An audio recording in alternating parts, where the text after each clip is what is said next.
महादेव का व्यक्तित्व जितना शांत है, उतना ही विनाशकारी भी।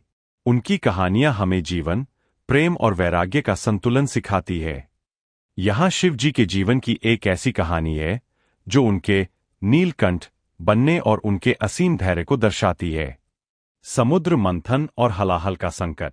पौराणिक कथाओं के अनुसार एक समय ऐसा आया जब देवताओं की शक्ति क्षीण होने लगी थी। अपनी शक्ति वापस पाने के लिए देवताओं और असुरों ने मिलकर समुद्र मंथन करने का निर्णय लिया ताकि अमृत प्राप्त हो सके। भयंकर विष का उदय। मंथन शुरू हुआ और समुद्र से एक एक करके अनमोल रत्न निकलने लगे।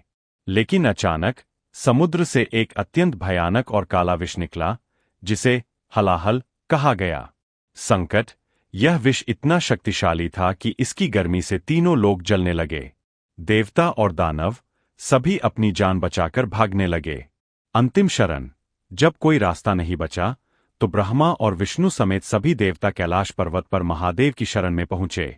उन्होंने प्रार्थना की, हे प्रभु, केवल आप ही इस संसार को इस विनाश से बचा सकते हैं। महादेव का त्याग। शिव जी, जो करुणा के सागर है, उन्होंने बिना किसी देरी के उस विष को पीने का निर्णय लिया। उन्होंने अपनी हथेली में वह सारा विष लिया और उसे पी गए। माता पार्वती की चतुराई। जैसे ही विष शिव के कंठ, गले से नीचे उतरने लगा, माता पार्वती ने तुरंत उनके गले को अपने हाथों से पकड़ लिया। वे जानती थीं कि अगर विष शिव के पेट में गया तो उनके भीतर समाया पूरा ब्रह्मांड नष्ट हो जाएगा। परिणाम, पार्वती जी के स्पर्श के कारण विष शिव के गले में ही रुक गया। विष के प्रभाव से महादेव का गला नीला पड़ गया। नया नाम। उसी क्षण से महादेव को पूरे संसार में नीलकंठ, नीले गले वाले के नाम से पुकारा जाने लगा। चंद्रमा को शरण।